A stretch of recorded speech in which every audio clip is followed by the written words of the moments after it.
bahwa ternyata dari banyaknya nilai itu universalisme gitu ya, itu menjadi salah satu value yang paling tinggi dimiliki sama Gen Z dan juga disetujui oleh generasi lainnya. Diskusi Psikologi.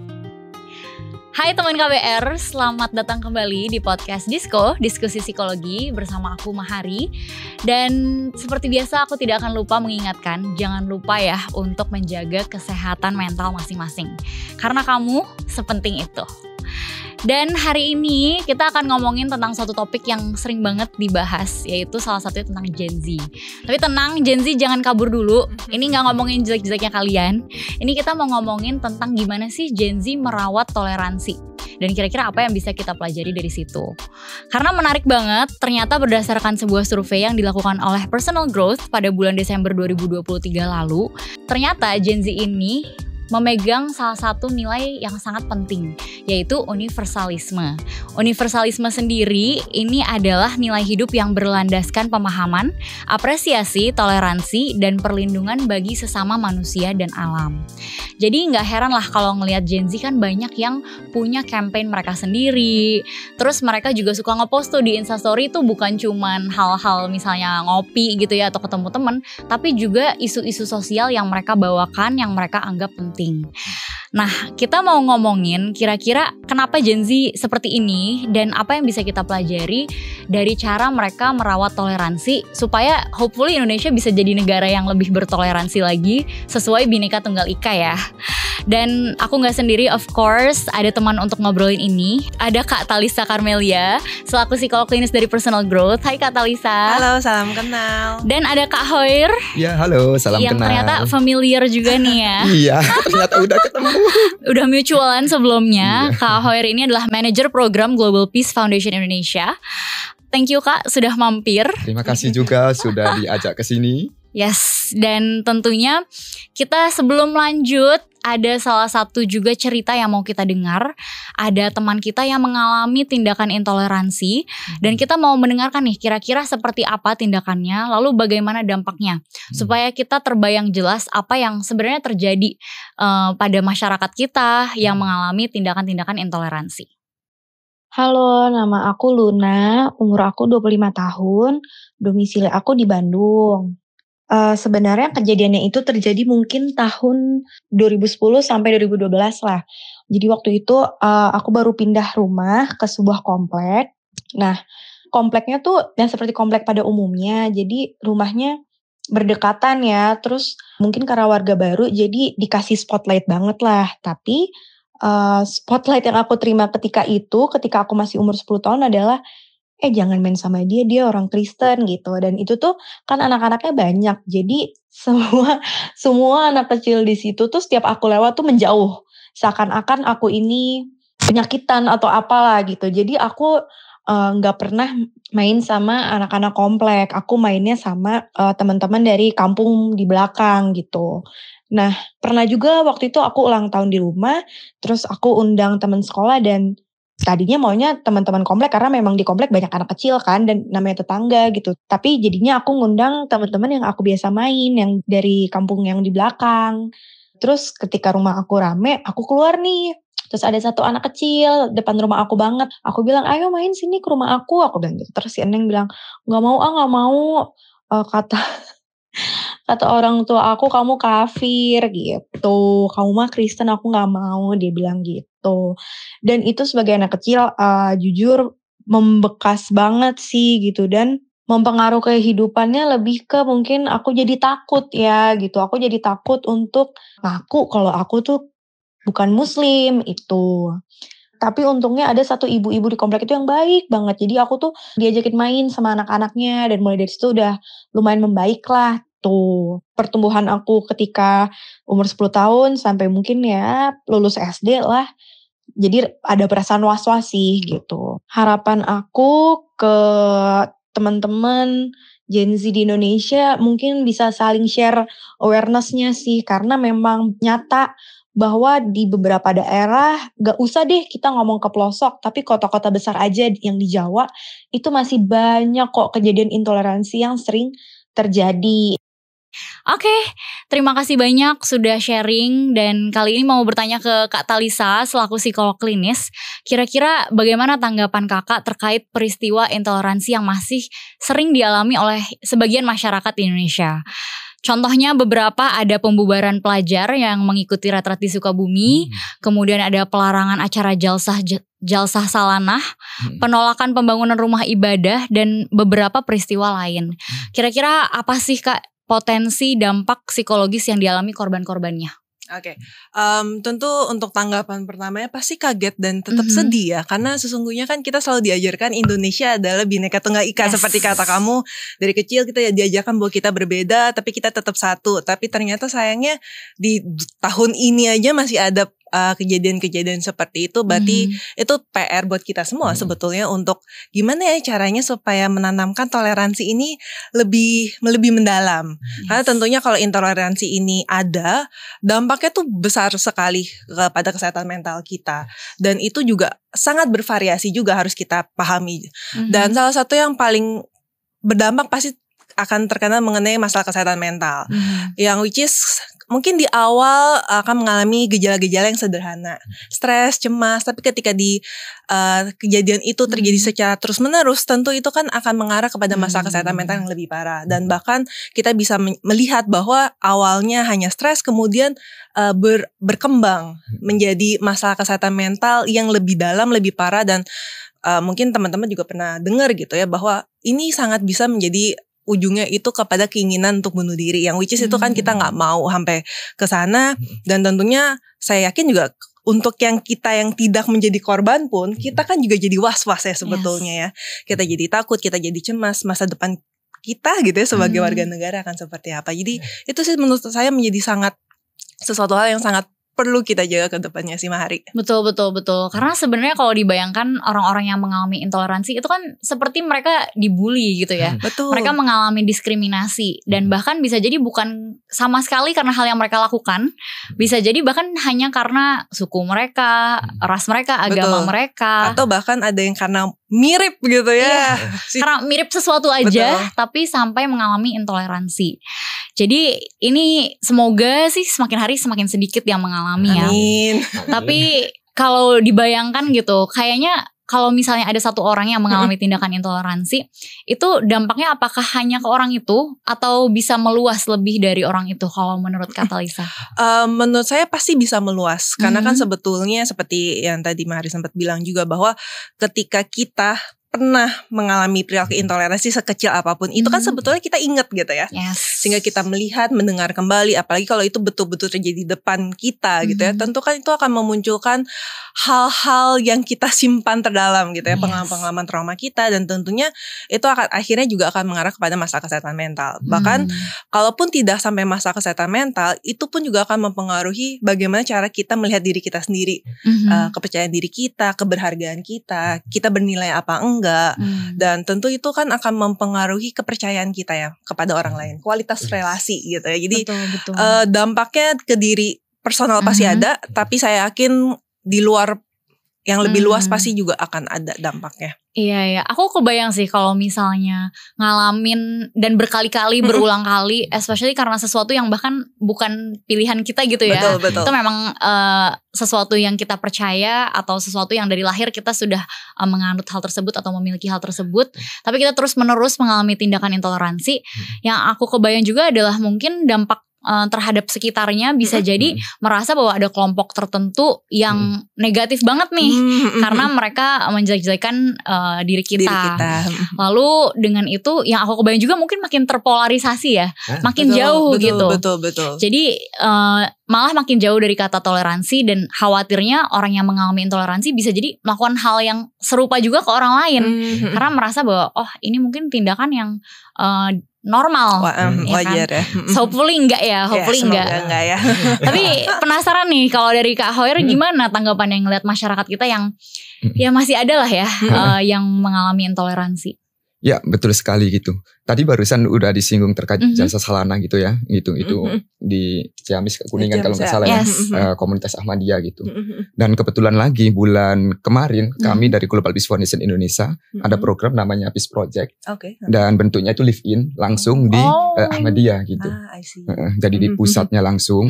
Itu tujuannya apa gitu? Itu lebih ke experience dan tahu langsung terkait komunitas Ahmadiyah ini itu apakah sama seperti yang diberitakan selama ini, branding yang di luar dan sebagainya gitu.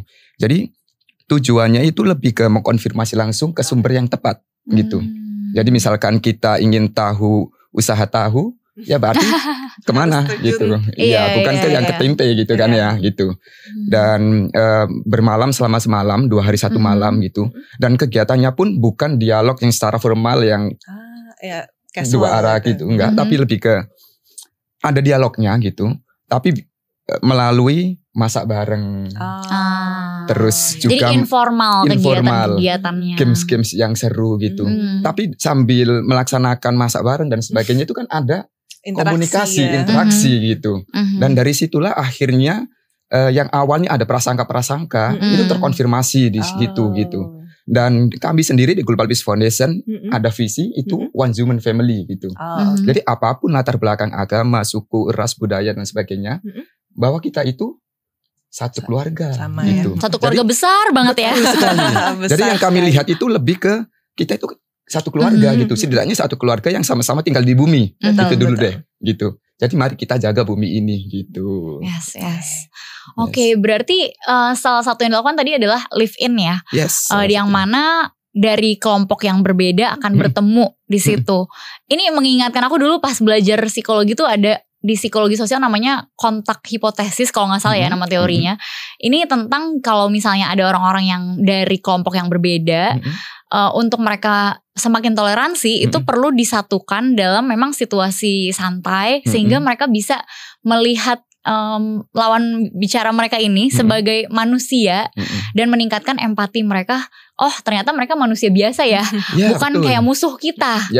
Dan itu akhirnya bisa menurunkan konflik. Ya, jadi itu bagus banget sih programnya. Gitu. Mungkin aku pengen tahu sedikit tentang Global Peace Foundation ini sebenarnya apa sih Kak? Dan biasanya apa lagi yang dilakukan? Oke. Jadi Global Peace Foundation Indonesia ini kan sebenarnya international NGO gitu.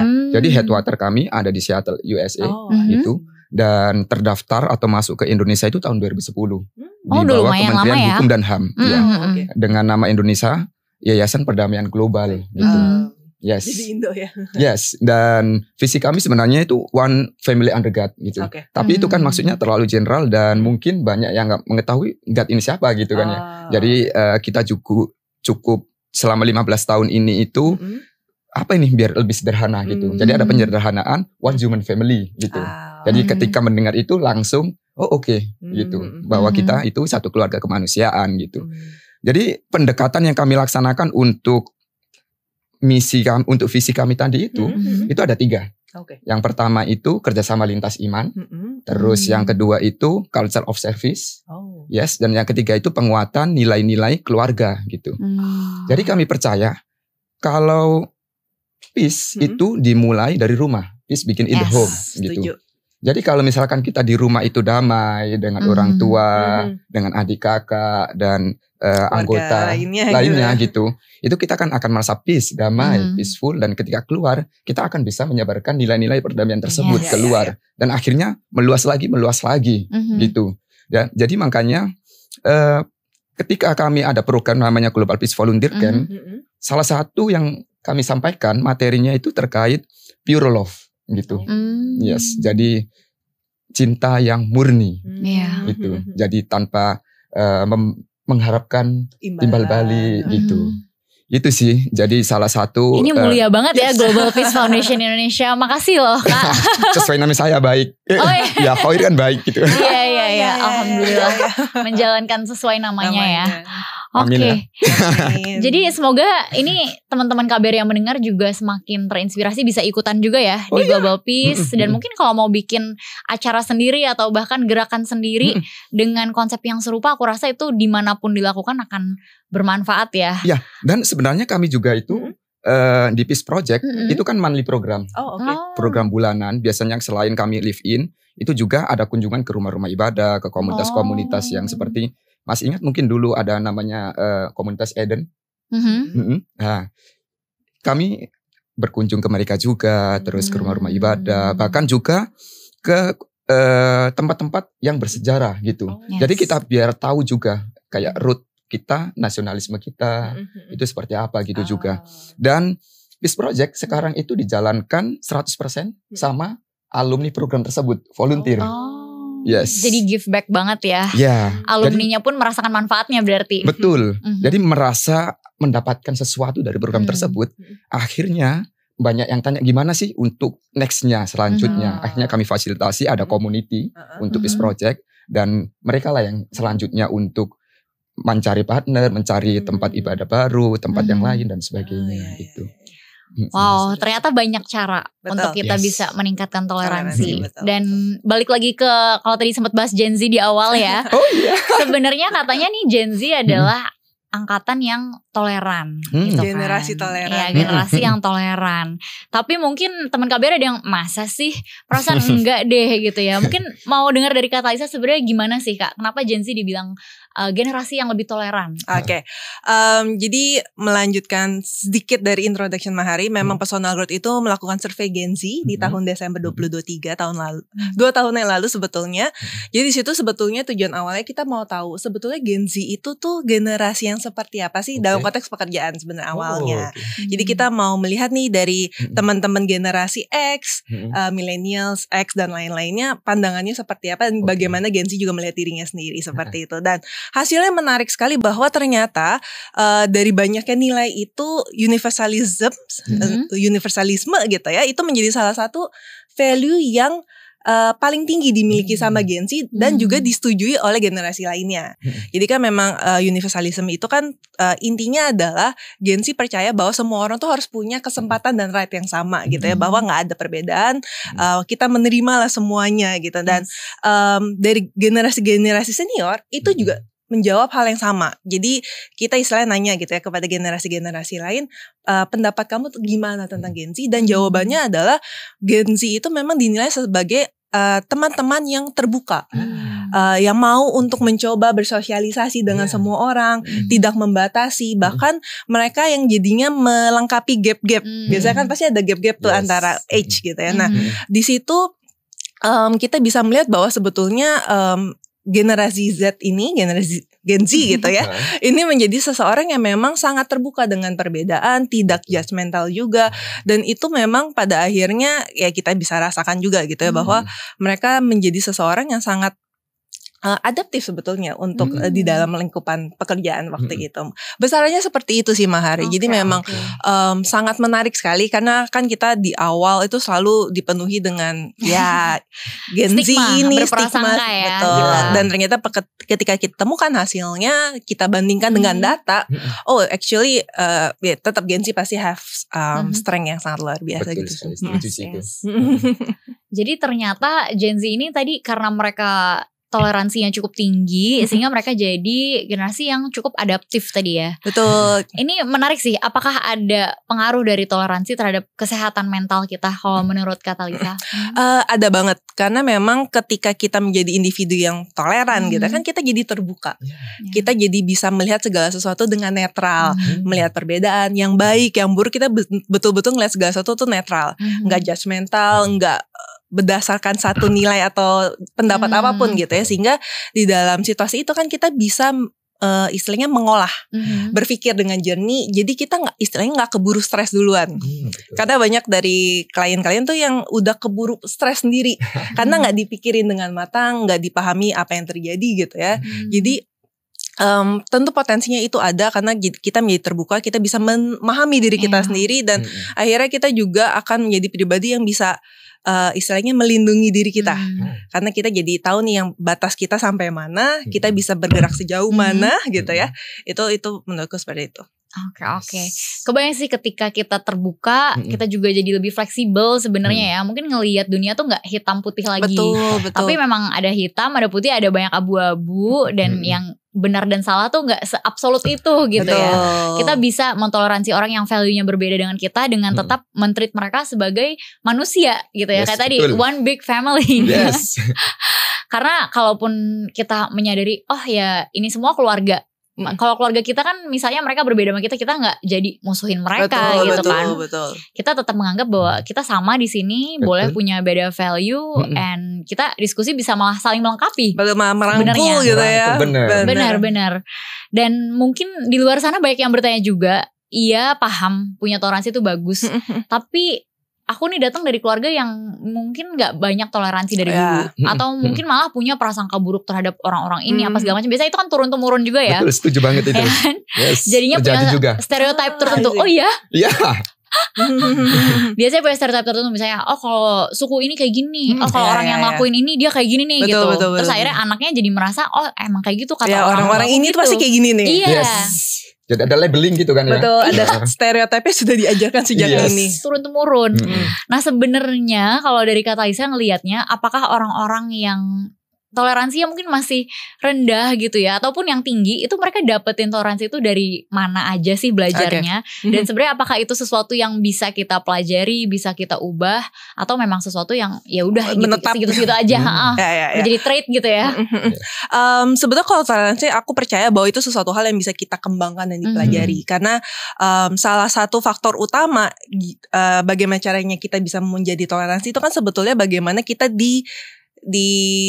diajarkan, dibesarkan gitu. Karena ketika kita kecil kan kita kanvas kosong ya sebetulnya ya. Jadi kalau kita ketemu dengan orang tua, guru yang tepat, lingkungan yang positif dan sehat, kan kita pasti akan diajarkan segala sesuatu yang baik. Perbedaan itu boleh, beda warna kulit beda itu nggak apa-apa, bentuk wajah dan lain-lain itu nggak apa-apa. Itu kan sesuatu hal yang diajarkan. Tapi tentu kalau dari kecil kita diajarkan bahwa orang seperti itu tuh jahat, jangan dideketi, padahal nggak ada faktanya. Itu kan akan sangat mempengaruhi bagaimana kita tumbuh, berpikir dan make decision ke depannya. Tapi tentu memang banyak layer, dalam arti keluarga itu adalah nomor satu, guru karena pendidikan, dan sebetulnya kan mata pelajaran kita kan sejak kecil itu sebetulnya banyak hal-hal yang baik ya. Kalau zaman saya sih PPKN ya biasanya ya. Kalau sekarang masih ada nggak? Masih ada nggak tahu dah. Saya juga PPKN waktu itu. Aku juga PPKN. Dari kita. Nah itu kan sebetulnya banyak sekali mata pelajaran yang baik gitu ya. Sehingga kalau kita mempelajari, mengingat segala sesuatu itu sebetulnya itu bisa jadi modal yang baik banget. Hanya memang pada akhirnya penerapannya. Jadi tentu kalau dari kecil sudah baik, nah pas kita dewasa, salah satu hal yang menurut saya penting adalah kita perlu berada di lingkungan yang positif dan sehat. Jadi kita harus betul-betul pintar mencari teman. Karena kalau kita salah masuk ke circle teman yang ya tanda kutip negatif gitu ya, judgmental gitu ya. Nah tentu kita akan pelan-pelan menjadi intoleran seperti itu. Jadi memang lingkungan juga mempengaruhi banget ya. Betul. Ini kepikiran lagi tentang tadi ya, yang kontak hipotesis ketemu sama orang-orang yang berbeda sama kita. Sebenarnya ini pengalaman pribadi aku sih, ketika sekolah di lingkungan yang homogen. Jadi misalnya satu agama atau misalnya satu suku tertentu, terus akhirnya pindah ke sekolah yang lebih beragam, itu beda banget sih rasanya. Menurutku toleransi meningkat jauh lebih tinggi. Ketika kita memang terbiasa setiap hari bertemu dengan orang-orang yang berbeda-beda.